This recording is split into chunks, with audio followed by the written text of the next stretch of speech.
Así es lo mismo Pedro que Pablo, Pablo que Pedro. Así es, ambos son apóstoles de la democracia.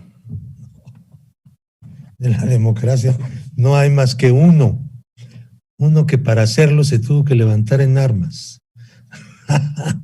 La historia de México. Miren, pues todo lo que se ha escuchado esta tarde es muy interesante y todo es muy discutible, muy polémico. Hay derechos humanos que no solamente son inherentes a la persona, sino que se refieren a grupos, pueblos, naciones. Eso es algo que también está incluido en esta reforma. Porque para reclamar el ejercicio de derechos se otorga la vía del amparo, es la vía de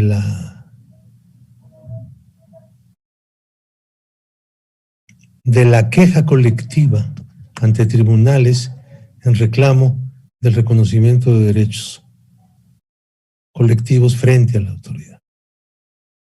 Esto es una cosa importantísima de esta reforma de la que estamos hablando. Yo no la toqué en mi intervención inicial porque me hubiera parecido un exceso de uso del tiempo. Nos dieron 15 minutos y yo creo que yo hablé más. Si hubiera sabido lo que iba a hablar Santiago Krill, pues hubiera yo hecho segundo o tercer capítulo de mi intervención. Pero qué bueno que no lo hice, porque será para otra ocasión. Entonces, luego, miren ustedes, la propiedad no puede ser un derecho humano, porque la inmensa mayoría de la humanidad no tiene propiedad. O sea, es un derecho de otro orden. No quiero entrar a esta discusión en la cual se ha puesto en la Constitución, pusimos nosotros, en la Constitución que el Estado reconoce derechos. Pero esa declaración es una declaración infuncional y exclusivamente político-histórico, no jus naturalista, como pretende Pedro Joaquín, y desde luego con todo el apoyo de Santiago Krill, que es jus naturalista, por ideología, ¿no? Entonces, no. Miren, los derechos son productos históricos. Los derechos los conquistan los grupos sociales, los pueblos, las clases. Y el Estado los reconoce, sí, cuando son reclamados, pero al reconocerlos los decreta. Y al decretarlos, los instituye. Y si no hay la institución del derecho, pues sigue siendo reclamado, pero no vigente. El acto de reconocimiento es un acto histórico, es un acto político, pero no es un acto jurídico. El acto jurídico es el de la determinación del derecho, el establecimiento del derecho.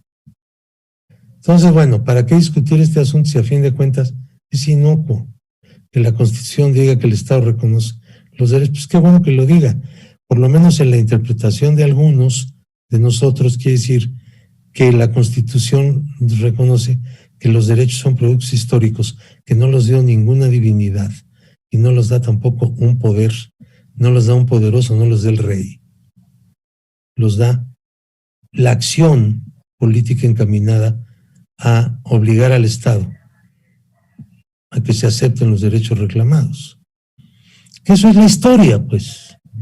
O sea, una interpretación histórica. Pues está muy lejos de una interpretación justnaturalista, ¿no? Pues, todo lo básico ya estaba hecho. No podemos modificar nada de lo básico. Pues claro que sí podemos modificarlo todo. Los seres humanos tienen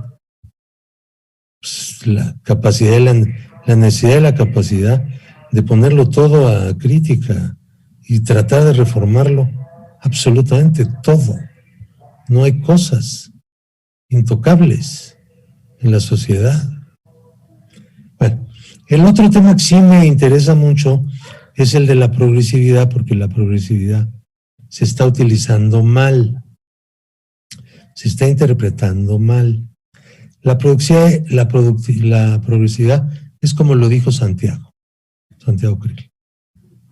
No se puede echar atrás ningún derecho ya conquistado.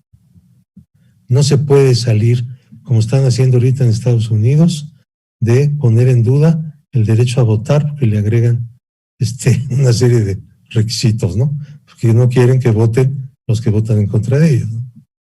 Entonces, eso no puede ser. Eso va en contra de la progresividad de ese derecho. Pero en materia de derechos humanos la cosa es muy, muy seria, porque así como se puede luchar por esos derechos y así como todos ellos son producto de una lucha, de un reclamo, de una acción política tendiente a conquistarlos, así también hay las luchas contrarias, ¿no? Lo hemos estado viendo ahora, en estos 2 años y pico, ¿no? Pues la reacción siempre ha existido, no es una cosa nueva. Entonces,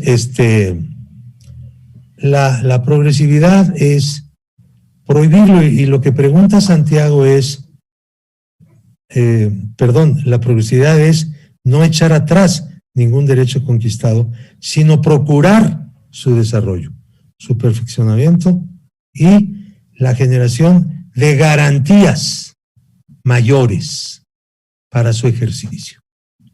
Entonces, ¿cómo prever que en un momento dado haya una reacción a algunos de esos derechos? ¿Quién lo va a detener? Dice Krill, si la Constitución no prevé que al Congreso, cuando modifica la Constitución con el refrendo de los estados, lo pueda detener poder alguno. La Constitución es Constitución. No está a revocaciones posteriores, más que por el mismo mecanismo. Bueno, tenemos por lo pronto ese problema como un deber ser del Congreso, no permitir que él mismo decrete, ¿no?, o apruebe una regresión, nunca. Pero yo no daría por hecho que no la fuera a ver. Esto que dice Aleida, de que en lugar de que diga preferencia sexual, ahora debería decir orientación sexual, porque ese es el concepto que tenemos hoy día. ¿Cómo estamos interpretando preferencia como orientación sexual? Que es algo mucho más rico, mucho más amplio. Abarca más porque hay muchísimo más, no quisiera decir clasificaciones, orientaciones sexuales, que las simples preferencias tradicionales. Y eso existe en la sociedad, y eso debe quedar protegido en la Constitución. Bueno, hay que avanzar hacia allá. Y luego también está miren, el principio pro persona no es en favor del reo. Así lo usan los penalistas, ¿no? Aunque sea un narcotraficante, no importa. Principio pro persona. A ver, lo que siempre hubo, no sé desde qué tiempo, es la duda pro reo, ¿no? Cuando el jurado o el juez dudan entre si es culpable o no culpable, pues lo deben declarar no culpable, ¿no? Cuando la duda es real, no cuando la duda es comprada, porque cualquier juez puede dudar pues con una recompensa, ¿no? Se pone muy dudoso. Pero estamos hablando de cosas, no, de estos sistemas de corrupción. Entonces, no tiene que ver el principio pro persona con la duda pro reo. Vamos, no tiene que ver. Son cosas completamente diferentes. Estamos hablando en la Constitución de que cuando hay en un tribunal o fuera de él, pudiéramos decir,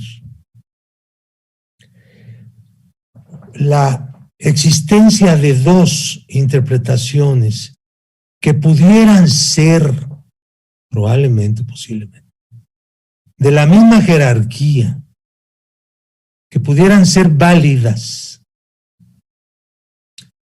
puesto que una parte de unos considerandos y otra de considerandos no exactamente iguales, pero sí no se completan a sí mismos.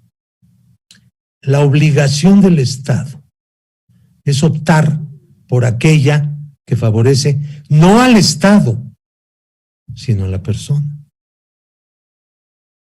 Pero siempre que haya esa situación, pues no en un litigio de una persona contra el Estado, del Estado contra una persona, que por el principio pro persona hay que darle siempre la razón a la persona, ¿no? Les digo, esa es una vulgaridad. A ver, esta norma no está hecho para esas tranzas que hacen los abogados. He visto una cantidad de argumentos que llegan a la Cámara, ahora con este motivo de que se reanudaron los juicios políticos y los desafueros, todos hablan del principio pro persona. Y no tiene nada que ver nunca lo que están diciendo con ese principio pro persona, o en alegatos en relación con otras cosas. Entonces, yo creo que sí, en eso tienen razón. Seguramente ustedes están más cerca de estas cosas porque están en el ejercicio profesional, que el Congreso empiece a tejer fino en leyes ordinarias en relación con esto y perfeccione garantías, ¿no? A nivel de ley. No se espere a nuevos tratados internacionales que a lo mejor se van a tardar algo, y no confundan tampoco tratados con resoluciones de comités o consejos de Naciones Unidas, ¿no? O lo que dice el señor representante de Naciones Unidas en México, que habla de todo, opina de todo, no sabe ni de qué habla a veces, pero él tiene que hablar, y habla. Y ya como él dijo algo, eso ya es el criterio mundial. Bueno, todas estas cosas que nos están ocurriendo, que parece que somos unos chamacos y nos chamaquean gacho, pues yo creo que el Congreso también debería, por dignidad de poder legislativo, aportar una serie de elementos normativos que orienten la aplicación de estos principios fundamentales que están en el artículo 1 de la Constitución. Por último, miren, dicen los ferrayolistas, no quiero mencionar a ninguno, tenemos muchos buenos en México, que debimos haberle puesto al título, Pedro se ha de acordar muy bien la discusión sobre esto, debimos haberle puesto en lugar de derechos humanos y sus garantías, en lo que yo insistía muchísimo, que no fuera a quedar nada más derechos humanos. Debimos haber puesto derechos fundamentales.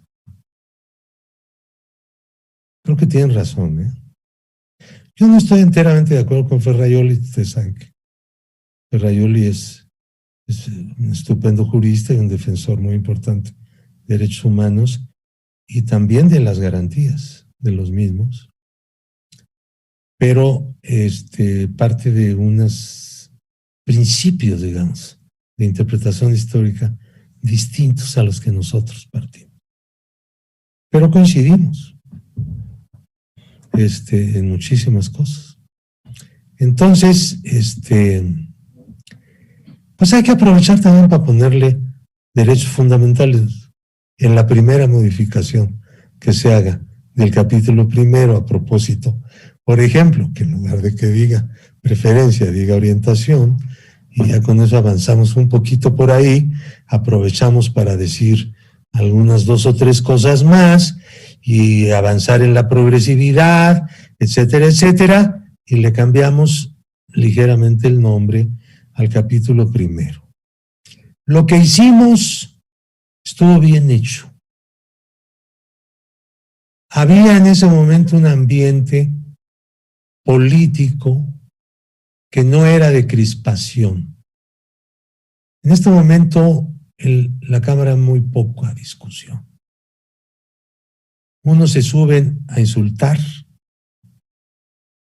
a la mayoría y la mayoría sube a responderles y a veces, por desgracia, también a insultar a los de las minorías. No han dejado de hacerlo, aunque no es esa la característica principal. Y a tratar de defenderse. Tenemos un problema pendiente, Dulce María, de interpretación de la ley y del reglamento, sobre todo. Sobre si se puede retirar una reserva que se utiliza única y exclusivamente para poder hablar en contra de lo que están diciendo quienes presentan las reservas de las minorías. La minoría lo ha hecho como maniobra, sí. Te presentan 200 reservas, 150 de las cuales dicen lo mismo, se refieren a los mismos artículos. Recording stopped. Entonces, en estas circunstancias, no hay un diálogo en la Cámara. Si esto no se supera, si las elecciones pasadas no logran ayudar a que se supere esto, es decir, bueno, ya, no quisieron aceptar, están en una pelea horrible, y ya se volvió a votar y ahí está otra vez un resultado. Admitan esto y vamos a ver pues, cuáles son los temas en los cuales se puede, no para buscar una mayoría en esa, no estoy hablando del tema constitucional, también en ese, sino en tema de leyes ordinarias. Recording in progress. Sino para mejorar los proyectos. ¿Entiendes? Siempre se mejora cuando hay diálogo. Cuando la mayoría que presenta una propuesta, digamos, tiene que escuchar y dialogar con las minorías o con la minoría, si está en bloque, y entonces admitir que desde otro punto están haciendo propuestas viables, correctas, necesarias y atendibles. Bueno, eso había en esa coyuntura de 2008-2010, ¿no? 2000, sí, en la que se gestó esta cosa. La propuesta que nos llegó de la Cámara no era transitable, Pedro lo sabe muy bien, lo hablábamos muy bien. No quisimos ni siquiera hacerle parches, hicimos más bien otra cosa, ¿no? Era otra redacción. Y entonces, pero salió muy buena la redacción. Eso nos dice muchas cosas. Yo no soy al respecto, se los quiero decir, optimista, ¿eh? Por lo que se ha venido diciendo, no me refiero a lo que dijo Dulce María, que no son Judas. Nadie les pide que sean Judas. Aquí no hay ningún Cristo ni hay 30 monedas. No hay nada de eso. Se los garantizo, ¿eh? Se los garantizo, con pleno conocimiento de que nuestra posición no va por ahí. Siempre hemos estado abiertos a la discusión, a la colaboración, al encuentro. Si hoy se pudiera, pues con mucha mayor razón. ¿Por qué? Pues porque bajan los insultos, las mentadas de madre, ¿no? Pues, que eso es una cosa que nos afecta a nosotros más que a nadie, porque somos quienes gobernamos, ¿no? Entonces, bueno, pero aunque no fuera así, lo correcto, la forma de comportamiento en un parlamento, pues siempre tiene que ser el que las cosas se voten en sus méritos y se perfeccionen en la medida de lo posible. Muchas gracias por verlos, por oírlos y porque me hayan escuchado. Gracias.